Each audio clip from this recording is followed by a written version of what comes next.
अर्पिता मायके से जैसे ही ससुराल आई, उसकी सास ने हर बार की तरह इस बार भी बहू को अपमान भरे शब्दों से सुनाना शुरू कर दिया। बहू, ये क्या लाई है अपने मायके से? तेरी माँ कभी कुछ ढंग का देती ही नहीं है। पुराने बक्से में से साड़ी निकाल कर दे देती है। ऐसी साड़ी तेरी माँ ही पहनती होगी, मेरे यहाँ तो कोई नहीं पहनेगी।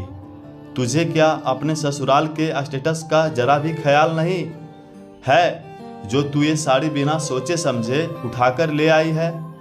सावित्री जी ने कड़कती आवाज में कहा। मम्मी जी, साड़ी महंगी नहीं है, पर मम्मी मेरे साथ ही जाकर नई लेकर आई है, रखी हुई पुरानी साड़ी नहीं है, अर्पिता ने कहा। ये सुनकर सावित्री जी की त्योरियां चढ़ गई। मतलब मैं झूठ बोल रही हूँ? तू और तेरी माँ दोनों सच्ची हो, और तू मुझसे जुबान क्यों लड़ा रही है? अब घर में आ गई है तो काम संभाल। खाने पीने का सारा काम रखा है। सबसे पहले मेरे कमरे में एक कप चाय पकड़ा देना, फिर जाकर खाने की तैयारी शुरू कर दे। मुंह बनाते हुए वो साड़ी चुपचाप हाथ में लिए अपने कमरे में आ गई। आईने के सामने वो साड़ी खुद पर लपेटकर देख ही रही थी कि अचानक से अर्पिता आ गई। सावित्री जी सकपका गई और फटाफट साड़ी एक तरफ रख दी और पूछने लगी, इतनी जल्दी चाय बन भी गई? मम्मी जी, वो अदरक नहीं है और आप अदरक के बिना चाय नहीं पीते हो। राहुल भैया से मंगवा दीजिए। और चुपचाप साड़ी पर नज़र डालकर अर्पिता कमरे से बाहर चली गई। अर्पिता की शादी को 2 साल हो गए थे और इन 2 सालों में उसकी सास ने उसके मायके वालों को नीचा दिखाने का एक भी मौका नहीं छोड़ा। हर बात में उनको दोषी ठहराना उनकी आदत हो गई थी। अर्पिता भी चुपचाप सुन लेती थी, क्योंकि उसका पति अपने माता पिता की कमाई पर ही निर्भर था। अर्पिता का पति अरविंद अपने पिताजी की ही दुकान पर बैठता था और काम संभालता था। सावित्री जी को इसी बात का घमंड था कि उसका बेटा उसकी दुकान से कमाता है, तो हर महीने बेटे को कुछ रुपये सैलरी के रूप में दे देती थी, और वो रुपये बहुत ज़्यादा नहीं होते थे। काम तो अरविंद सुबह से रात तक करता था, पर उसके बदले में पैसे कम ही मिलते थे। अरविंद की शादी एक मध्यम वर्गीय परिवार में तय कर दी थी। अर्पिता 3 बहनों में से सबसे बड़ी थी। घर वालों ने जैसे तैसे शादी कर दी। आगे भी 2 बेटियों की शादी करनी थी। शादी के वक्त सावित्री जी ने कहा था हमें सिर्फ लड़की चाहिए, पर शादी के बाद 2 सालों में अर्पिता के मायके वालों से हर त्योहार और शगुन के नाम पर रुपये और कपड़े मंगवाती रही। अर्पिता के पापा एक सामान्य कर्मचारी थे। वो ज़्यादा महंगा तो दे नहीं पाते थे, फिर भी बेटी ससुराल में सुखी रहे उसकी मांग पूरी करने की कोशिश करते थे। पर अर्पिता की सास कभी खुश नहीं होती थी। उसके मायके से कपड़े महंगे ना आते, पर पहनने लायक जरूर होते थे, और सावित्री जी बेवजह सुना देती थी, पर हर साड़ी वो पहनती जरूर थी। अपने घमंड के आगे वो अर्पिता की भावनाओं को कुचल देती थी। उसे भी इन सब की आदत हो चुकी थी। सावित्री जी और महेश जी की 3 संतानें हैं। बड़ी बेटी रिधिमा की शादी वो इसी शहर में 4 साल पहले कर चुके हैं। बेटे अरविंद की शादी अर्पिता से कर दी, और अब वो अपने सबसे छोटे बेटे राहुल के लिए लड़की तलाश रहे थे। राहुल की शादी वो ऊंचे और अमीर परिवार में करना चाहते थे, क्योंकि राहुल एक प्राइवेट कंपनी में इंजीनियर था और उसकी बहुत अच्छी नौकरी थी। सावित्री जी अपने छोटे बेटे की बहुत लाड़ लड़ाती थी, क्योंकि हर महीने वो अपनी कमाई का बहुत सा हिस्सा उनको दे देता था। उन्हें बहुत घमंड था कि वो छोटे बेटे के लिए बहुत अमीर घर से लड़की लाकर दहेज से अपना घर भर लेंगी। अपनी बड़ी बहू पर दिन रात ताने बरसाने वाली सावित्री जी उसे कभी सुकून से बैठने नहीं देती थी, और घर का सारा काम उसी से करवाती थी। अर्पिता की स्थिति देखकर उसका देवर अपनी माँ को समझाता था कि भाभी भी इसी घर की है, उनके साथ ऐसा दुर्व्यवहार मत किया करो, पर वो समझती नहीं थी। और कहती थी कि बहुओं को तो पैर की जूती के नीचे दबा कर रखा जाता है, वरना वो सिर पर बैठने लगेगी। एक दिन अर्पिता के पापा किसी रिश्तेदार की शादी में उसी शहर में आए थे, तो वो अर्पिता से मिलने के लिए चले गए। जाते वक्त वो फल की टोकरी ले गए। सावित्री जी ने फिर सुना दिया, समधी जी बेटी के घर मिठाई का डब्बा लेकर जाते हैं, ना कि सस्ते भाव में मिल रही फलों की टोकरी। अब भला फलों से कैसे मुंह मीठा किया जाता है। अब देखो ना, हमने आपके स्वागत में 2 तरह की मिठाई रखी है, चाहते तो हम भी फल रखकर काम निपटा देते। ये सुनकर अर्पिता के पापा सन्न रह गए। वो बिना कुछ खाए पिए बेटी को आशीर्वाद देकर ही आ गए। अर्पिता की भी आंखें भर आई, पर वो मजबूर थी। कुछ कहती तो पति का साथ नहीं था और पति अपने माता पिता पर निर्भर था। सच ही कहा है किसी ने, पति का साथ मिले तो पत्नी सारी दुनिया से जीत जाती है। कुछ समय बाद अर्पिता की छोटी बहन का रिश्ता तय हो गया। अपने पापा से फ़ोन पर ये खुशखबरी सुनकर अर्पिता बहुत खुश थी। वो शादी में जाने की तैयारी करने लग गई। ए क्या बहू, तेरे पापा ने हमें तो कुछ नहीं कहा और तू जाने के लिए भी तैयारी करने लग गई। क्या उन्हें पता नहीं कि इतनी बड़ी खुशखबरी है तो समधियों के घर 5-10 किलो मिठाई भिजवा दे, ताकि हम भी यहाँ पड़ोसियों के मिठाई बांट दें। मम्मी जी, पापा जब मुझे लेने आएंगे तो मिठाई के डिब्बे भी ले आएंगे। आप तो मुझे ये बताइए कि बहन को शादी में क्या उपहार दूं। उपहार देने के नाम से सावित्री जी की बोलती बंद हो गई। अरे हम क्या देंगे, तू लिफाफा दे आना, वैसे भी हमारा कुछ देने का नेग नहीं बनता है। अर्पिता को पता था कि यही जवाब मिलेगा, पर उसने अपनी बहन की शादी में देने के लिए पैसे जोड़ रखे थे और पापा कुछ गहने उसके लिए बनवा रखे थे, तो उसने अपने पैसे उसी से में मिला दिए ताकि अच्छे गहने तैयार हो सके। अर्पिता के पापा मिठाई के डिब्बे लेकर आए और अपनी बेटी को लेकर चले गए। शादी के एक दिन पहले अर्पिता के सास ससुर, देवर और पति भी उनके यहाँ शादी में गए और वहीं राहुल को एक लड़की पसंद आ गई। मालूम करने पर पता चला कि वो अर्पिता के मामा की बेटी है और अमीर परिवार से है। अब तो सावित्री जी ने भी स्वीकृति दे दी और आगे बात चलाई। दोनों का रिश्ता तय हो गया। अर्पिता के मामा को राहुल पसंद आ गया और अच्छी कंपनी में नौकरी भी थी। राहुल और काव्या की शादी धूमधाम से हो गई। काव्या खुश थी कि उसकी दीदी भी उसकी जेठानी बनी है। अब वो अपनी दीदी के साथ में रहेगी और अपने पति राहुल के व्यवहार से भी काव्या बहुत खुश थी। शादी के बाद दोनों घूमने चले गए।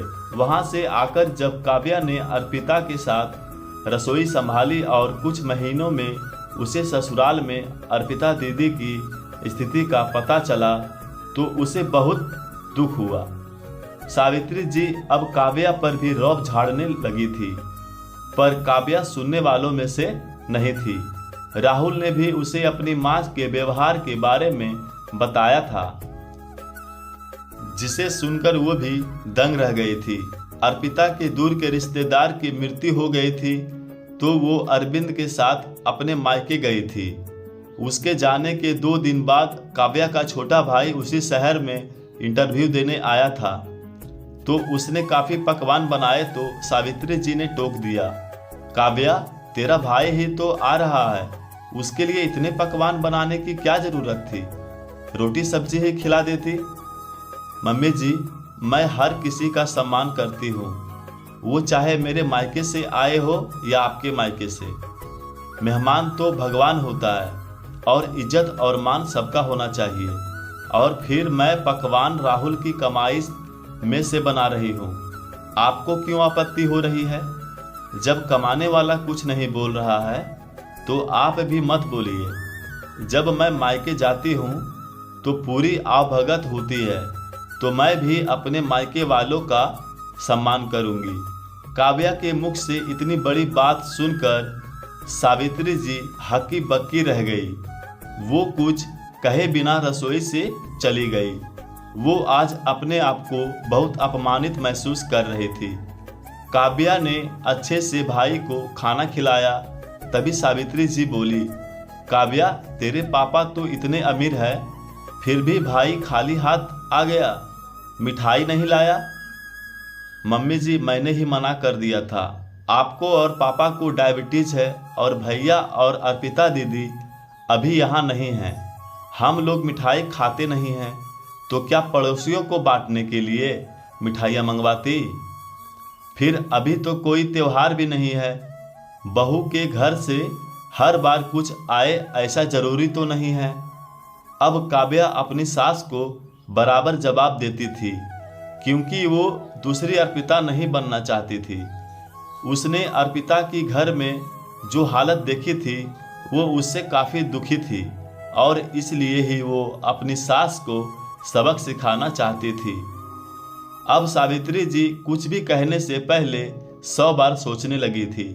जितनी आसानी से वो अर्पिता को और उसके मायके वालों को सुना देती थी, उतनी ही आसानी से वो काव्या को कुछ भी कह नहीं पाती थी। अर्पिता के आने के बाद काव्या अपने मायके रहने चली गई। कुछ दिनों बाद वो मायके से वापस आई तो सावित्री जी ने आदतन पूछा, क्या भेजा है तेरी माँ ने? पहले दिखा फिर अंदर जाएगी। मम्मी जी, मेरी माँ ने सिर्फ मुझे भेजा है और आपके लिए ये छोटा सा उपहार भेजा है। सावित्री जी ने उत्सुकतावश खोला तो देखा उसमें नैतिक शिक्षा की किताब थी। उसे देखकर उनकी त्योरियां चढ़ गई। ये क्या मजाक है? मैं इस किताब का क्या करूंगी? कोई महंगी साड़ी नहीं भेजी क्या? अर्पिता की मम्मी तो जब भी अर्पिता को विदा करती थी साथ में मेरे लिए साड़ी जरूर भेजती थी, जबकि वो तो तेरी माँ से भी गरीब है। हाँ, अर्पिता दीदी की मम्मी आपके लिए साड़ी भेजती थी और वो साड़ी मैं आप 10 कमियां निकाल कर भी उसे पहनती थी। कभी ऐसा हुआ है आपने कोई भी साड़ी प्यार से या तारीफ करके पहनी हो? इसलिए मैं साड़ी नहीं लाई। पता नहीं कितनी कमियां निकाल देती। इसलिए आप ये नैतिक शिक्षा की किताब पढ़िए, जिससे आपको सीखने को मिलेगा कि इंसान के साथ कैसा व्यवहार करना चाहिए, दूसरों की भावनाओं को कैसे समझा जाए। आपने तो बहुओं को निर्जीव समझ रखा है। आपके लिए बस आपकी इज्जत मायने रखती है। आपको बहू की इज्जत और उसके मायके वालों की इज्जत से कुछ लेना देना नहीं है। बहू के मायके वाले चाहे कितना ही कुछ अच्छा क्यों ना भेज दे, उसमें कमियां निकालना जरूरी है। आपका ऐसा ही व्यवहार रहा तो मेरे मायके से कुछ नहीं आएगा। काव्या की बात सुनकर आज अर्पिता को भी हिम्मत आ गई थी। मम्मी जी, काव्या ठीक कह रही है। आपको कोई हक नहीं है कि आप हमारे मायके वालों को अपशब्द कहें या उनका अपमान करें। आज आपकी बेटी रिद्धिमा दीदी के ससुराल वाले आपका अपमान करें, आप जाएं तो खाने पीने और उपहार जैसे छोटी सी बात के लिए आपको ताने मारे तो आपको कैसा लगेगा? हर इंसान को अपनी इज्जत प्यारी होती है, वैसे ही हमें भी है। हमारे हर काम में मीन मेख निकाल कर आप हमारी माँ को दोष देती हो कि तुम्हारी माँ ने कुछ सिखाया नहीं। ये क्या बात हुई? अब हम कुछ भी गलतियाँ करेंगे तो आप प्यार से सिखाएं। मायके वालों को दोष देने से क्या होगा? वो तो दोबारा सिखाने नहीं आएंगी। मायके से कोई सामान आए तो आपको 100 कमियां निकालनी हैं। मायके से कोई आए तो आपको उसका अपमान करना है। जब आप हमारे मायके वालों का सम्मान नहीं करेंगी तो हम आपका सम्मान क्यों करेंगे? इज्जत और मान सम्मान तो सबका होता है। सावित्री जी का आज घमंड टूट चुका था। छोटी बहू तो क्या, अब बड़ी बहू भी उन्हें आईना दिखा रही थी। अपनी बहुओं के मुंह से ये सब सुनकर उन्हें ग्लानि महसूस हो रही थी। तभी पीछे खड़ा छोटा बेटा राहुल भी बोलता है, मम्मी, काव्या और अर्पिता भाभी कुछ गलत नहीं कह रही है। अगर ये दोनों आपका अपमान करें तो मुझे भी अच्छा नहीं लगेगा।